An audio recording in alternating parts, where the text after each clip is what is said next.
Hello friends, welcome to SSC coaching centre. दोस्तों, आज मैं आपके लिए गणित के इंपॉर्टेंट सवाल कराऊंगा। तो चलिए स्टार्ट करते हैं। पहला सवाल है, कोई आदमी अपनी राशि का 20% खो देता है। शेष राशि का 25% खर्च करने के बाद उसके पास 480 रुपये बच जाते हैं। तो उसके पास कितनी राशि थी? देखिएगा, बहुत अच्छा सवाल है। किसी भी व्यक्ति के पास जो भी राशि होगी वो अपने आप में 100% होगी। ये बात आप जानते हैं। जो भी राशि होगी किसी व्यक्ति के पास वो अपने आप में कितनी होगी? 100%।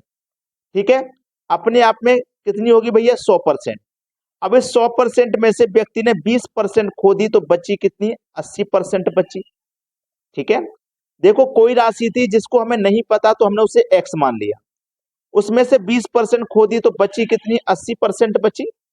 क्लियर? 80 बची। अब उसने बोला है कि जो शेष राशि बची है, 20% खोने के बाद जो राशि बची है, उस राशि का 25% खर्च करने के बाद जो राशि बची हुई है ना, उसमें से भी वो 25% खर्च कर देगा। तो जो बची हुई राशि है वो अपने आप में 100% होगी, और उसमें से 25% खर्च कर देगा तो 75% बचेगी। ठीक है, 75% बचेगी। अब 75% बचेगी, उसके बाद में उसके पास जो बचते हैं वो 480 रुपये बच जाते हैं। उसके बाद में लास्ट में एक्स इंटू ये कितना था? 80% था ना, 20% खर्च हो गया तो ये 80% है। 80% की फ्रैक्शन वैल्यू 4/5। ठीक है, इंटू 75% की 3/4। ये फ्रैक्शन वैल्यू अगर आपको निकालना नहीं आता तो देखिए, सीखिए। 80%, परसेंट का मतलब होता है बट्टे में 100। 20 चौके 80, 20 पंजे 100। इस तरीके से 4/5 आइए, उसी तरीके से 3/4 आ जाए। 4 से तो 4 कट ही जाएगा। ठीक है, बराबर में 480 है, इसे मत भूल जाना। 4 से 4 कट गया। ठीक है, 3 से कटाएंगे इसको तो 16 तिया 48, एक ही जीरो 160 में कटेगा। 5 का गुना कर दो 160 से तो 16 पंजे 80, और एक ये जीरो, और इधर क्या बचा? एक्स। तो जो एक्स का मान है, जो राशि थी वो 800 रुपये थी। यानी कि सी ऑप्शन हमारे सवाल का बिल्कुल सही जवाब है। अब देखते हैं अगला सवाल। अगला सवाल है, राम अपनी आय का 20% मकान किराए पर खर्च करते हैं और शेष का 70% घरेलू चीजों पर खर्च करते हैं। यदि उनकी बचत 1800 रुपये हो तो उनकी आय कितनी है?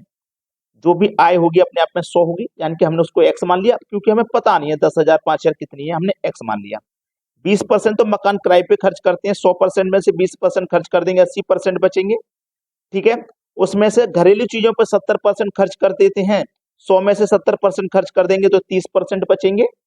बराबर उसके पास बचते हैं 1800 रुपये। एक्स इंटू 80% की वैल्यू 4/5 इंटू 30% की वैल्यू 3/10 बराबर का 1800। ठीक है, यही तो हुआ। 3 छिंग 18, 2 जीरो। ठीक है, और 4 से कटाऊंगा, 4 एकम 4, 2 4 पंजे 20, एक जीरो 150 बार में कटेगा। ठीक है, 5 दामे 50, 50 का गुना कर दो 150 से, 15 पंजे 75, एक जीरो ये मिलकर के हो गए भाई 2 जीरो, यानी कि 7500। बी ऑप्शन आपके सवाल का हो जाएगा बिल्कुल सही जवाब। अब देखते हैं अगला प्रश्न। अगला सवाल है, किसी परीक्षा में 60% छात्र अंग्रेजी में उत्तीर्ण हुए, 70% हिंदी में और 40% दोनों में। तब अंग्रेजी और हिंदी दोनों में उत्तीर्ण छात्रों की संख्या क्या थी? ठीक है, चलिए पास लिखिए। पास बराबर पास प्लस पास माइनस पास। ठीक है, ये पास के लिए है। ठीक है, अगर फेल के लिए हो तो फेल लिखिए। ठीक है, fail equal to fail plus fail minus fail, यानी कि सभी जगह फेल होता है। 2 बार जोड़ के 1 बार घटा दो, ऐसे ही पास में 2 बार पास जोड़ के 1 बार घटा दो। ठीक है, क्लियर है? चलिए अब लिखिए पास बराबर पास कितना हुआ? 60% छात्र उत्तीर्ण हुआ, उत्तीर्ण का मतलब पास हुआ 60%, प्लस 70% हिंदी में, दोनों मिला के 40% है, तो दोनों को मिला के यहाँ पे माइनस करना है, याद रखना, दोनों को मिला के। ठीक है, 60 और 70 मिलाएंगे तो 130 हो जाएंगे, माइनस कर दो 40। 130 में से 40 माइनस किया तो 90% बचा, 90% बचा।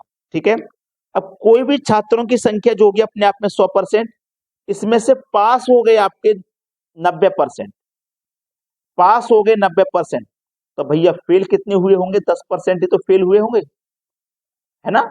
पूछा क्या है? अनुत्तीर्ण, अनुत्तीर्ण का मतलब फेल, तो फेल कितने हुए हैं? 10% केवल। ये आपका आंसर हो जाएगा। चलिए अब देखते हैं अगला प्रश्न। अगला सवाल है, किसी परीक्षा में 52% विद्यार्थी हिंदी तथा 42% अंग्रेजी में फेल हुए। ये फेल वाला सवाल है ना, तो फेल लिखिए। फेल बराबर fail plus fail minus fail, ठीक है। चलिए, फेल कितने हुए? पहले 52, बाद में फिर कितना हुए? 42, दोनों को मिला के हुए 17। 52 और 42 को जोड़ेंगे तो 94%, माइनस कर दो 17%, 94 में से 17 माइनस किया तो 77%। अब देखो, कोई भी छात्र हैं अपने आप में 100 में से फेल हो गए 77%, 100 में से फेल हो गए 77, तो भैया पास कितने हुई? 23% पास होंगे कि नहीं होंगे? बता दीजिए, 23% होंगे कि नहीं? सी ऑप्शन हो जाएगा सवाल का बिल्कुल सही जवाब। चलिए अब देखते हैं अगला प्रश्न। अगला सवाल है, किसी परीक्षा में 1000 लड़के और 800 लड़कियां थी। लड़के 60% और लड़कियां 50% उत्तीर्ण हुई। उत्तीर्ण का मतलब पास हुई। जो परीक्षार्थी अनुत्तीर्ण हुए यानी कि फेल हुए, उनका प्रतिशत कितना है? 1000 लड़के, ठीक है, 1000, 1000 में से जो लड़के हैं उसमें से 60% लड़के पास हुए हैं। भाई उत्तीर्ण हुए यानी कि पास हुए, लेकिन उसने क्या पूछा? फेल का। अब समझ लीजिए, सवाल यहीं पे है आपकी आंखों के सामने। 1000 में से 60% लड़के पास हो गए, तो फेल कितने हुए भैया? 40%। 40% फेल हुए कि नहीं हुए? 40% तो फेल हुए, तो 40% निकाल लो यहाँ प्लस 800 लड़कियां हैं, 800 लड़कियों में से 50% पास हो गई, तो फेल कितनी हुई? 50%। टोटल कितना है? 1000 लड़का 800 लड़की, टोटल है 1800 का। यही तो है सवाल भाई, सवाल यही तो है। अब देखिएगा, प्रतिशत से 2 जीरो कट गए, प्रतिशत से 2 जीरो कट गए, ठीक है। 4 एकम 4, 2 जीरो आगे मतलब 400 प्लस 5 40, और ये जीरो आ गया, ये भी 400 बटे में 1800। प्रतिशत में बताना ना तो 100 से गुना करना पड़ेगा। 400 400 800 बटे 1800 गुने 100। 2 जीरो से गए भाई, 2 जीरो गए ना। ऊपर क्या है? 800, नीचे कितना? 1800। कटा के छोटा कर लो पहले, ठीक है। 2 से कटा लूंगा मैं 9 बार में, 2 से कटा लूंगा 2 चौक के हाथ, और 2 जीरो 400 बार में। अब कटा दो 9 से, 9 तिया 27, 9 चौक 36, 4 बचेगा 40, फिर से 9 चौक 36, 44। देख लो किस ऑप्शन में आया है? 44 आया है बी ऑप्शन में, बिल्कुल सही जवाब है। ये आपके सवाल का सही जवाब हो गया। अगर आपने हमारे वीडियो को अभी तक लाइक नहीं किया तो सभी बच्चों से एक ही बात कहूंगा कि वीडियो को लाइक कर दें और शेयर कर दें। ठीक है दोस्तों, धन्यवाद।